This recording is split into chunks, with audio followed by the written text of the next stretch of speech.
Pandora Papers, Spenco, saya bawa di Parlimen. Menteri elak jawab. SPRM tidak berfungsi. Kalau diluahkan di Parlimen oleh ketua pembangkang pun tidak punya apa kesan, apa harapan. Saya tidak menyatukan hukum. Saya kata ada ruang, ada kes untuk dibuka kertas siasatan, tapi diberi perlindungan. Maknanya sistem politik itu sebenarnya mempunyai talian dan hubung kait dengan segala kebobrokan rasuah yang berlaku. Saya tanya, bila ada tender, mengapa syarikat yang bayar 600 juta ringgit lebih diberikan dan tidak yang lain?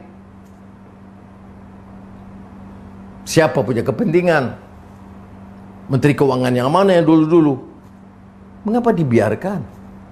Jadi kalau kita nak cakap soal rasuah dan kita pilih, ini kita hentam, yang ini kita tak berani kerana orang ini memberi sogokan kepada kita, membayar kita. Sebab itu ada orang di kalangan rakyat yang mulai mencurigai tokoh-tokoh politik dan parti politik kerana ada kecenderungan nampak hebat menyuarakan tetapi memilih. Jadi inilah sebabnya mengapa saya katakan rasuah itu sudah sistemik, maknanya sudah menjalar ke semua rangkaian.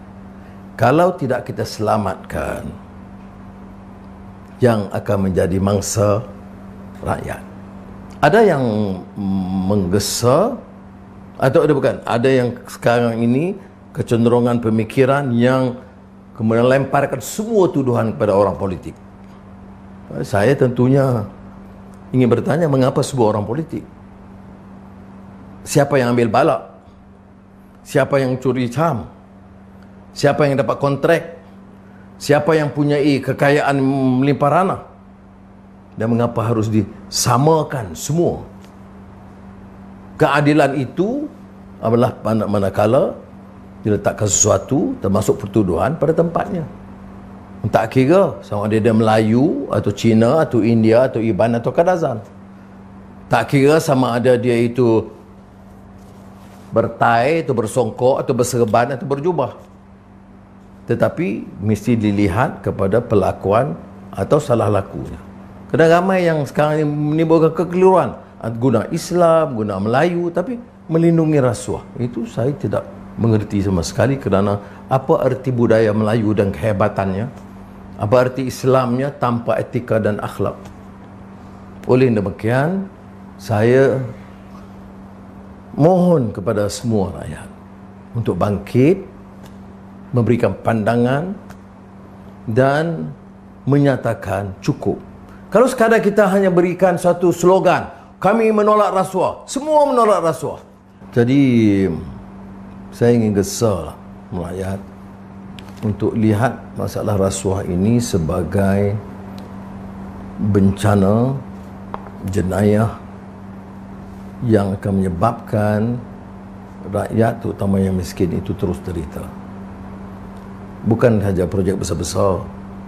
Ketirisan itu berlaku termasuk dalam projek-projek rakyat biasa. Subsidi minyak pun ada ketirisan.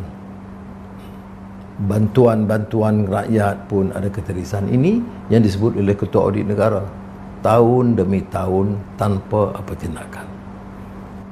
Jadi saya harap kita tuju kepada tokoh yang terlibat. Kerana kalau kita nak war-warkan soal rasuah ini, orang politik juga bertanggungjawab. Pejabat awam ada yang bertanggungjawab. Peniaga dan korporat juga ada terkesan. Dan juga golongan sarjana dan elit yang juga bersokongkol. Jadi saya tidak fikir perkara ini boleh selesai tanpa suatu gerakan rakyat lebih menyeluruh yang tahu, yang sedar tentang tanggungjawab mereka untuk menyelamatkan negara ini.